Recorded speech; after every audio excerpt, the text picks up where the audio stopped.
Okay, we are going to dip your unfired bisqueware that is painted. Don't use these. These will end up putting a hole and possibly break because this stuff is really fragile right now.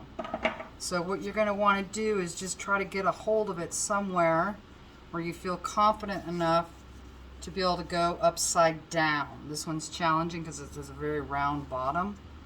So I'm going to hold it, try to hold it in your non-painted places so that I'm less likely to smear any color.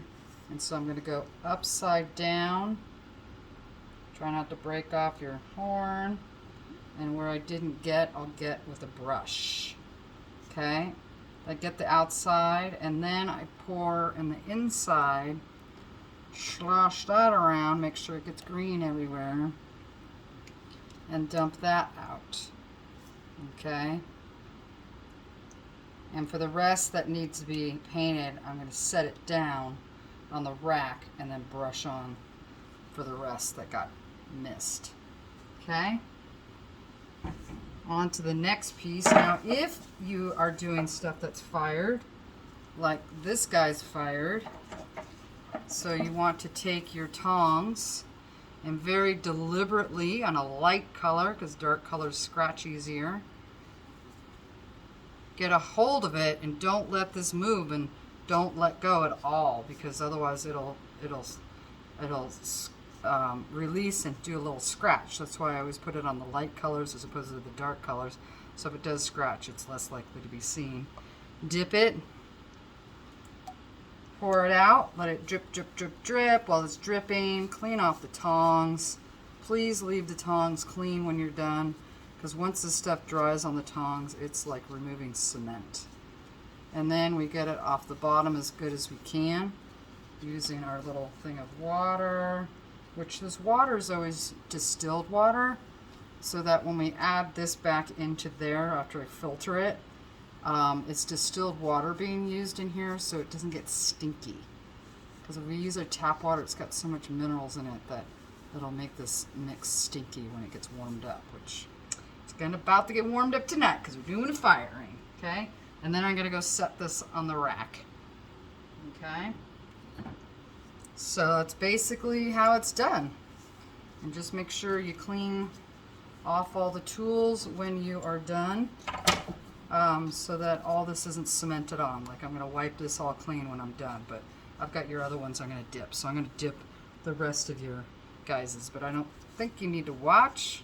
Well, maybe you do. So again, I'm going to go down without knocking that horn off. Hate it when I knock things off. And can't go all the way, which is okay, because we can brush that on later. Let it drip, drip, drip, drip. Get some on the inside. Slosh it around. And you look in there, make sure you got it all. I didn't get it all, so I'm going to go back. Get some more in there. And la la la. Okay, and I'm always wiping off the bottom so that it's less to clean up later, right? And then we set that down on the rack and we'll paint those missed bottom edges after I finish the rest. And then again, I noticed that you painted more crystals on unfired clay. No crystals are red coated on unfired clay, okay? And what I'm doing is I'm removing any of these low-lying pieces of glass, because they're going to be the ones that melt and start drooling all over the kiln, and then possibly making it so your art doesn't sit flat. So I've got a piece of glass stuck there. I got to get that off, okay? I'm not going to flick it into here. Oh, look, I just got this dirty. Bad, bad, bad. So I'm going to take my sponge, get that, okay? I filter this out about once a week so that hopefully there's no debris in there that adds portals, is what I like to call them, to our other pieces of art, which is just debris that was in there. Okay, so I really want to scrub this off, and I got a nice big piece of glass. You can see I got to get that off of there. I'm going to go over here to the trash can so that I'm not getting this inside. I can always cover this up too. Why don't I do that? I'm going to cover that up so I can keep scrubbing and showing you what I'm trying to get rid of here. There's a lot of glass right in that bottom part. So when I paint with the crystals and the red coat, I try to keep it thin, and I try to avoid having any crystals, any pieces of glass on the bottom 1/4 inch, you know, the last 1/4 inch of any piece of art. Okay, so I don't see any more crystals there. And another experiment, see how that works with firing unfired clay with crystals. But you should really get out of that habit. Okay, and then lastly, I'm going to do your cup.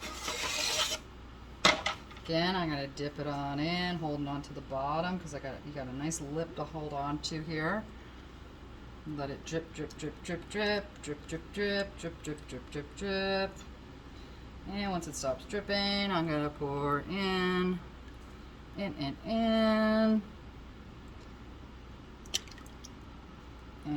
let that drip, drip, drip, drip, drip. So it's not dripping anymore. And see if I got it all. And yes, got it all.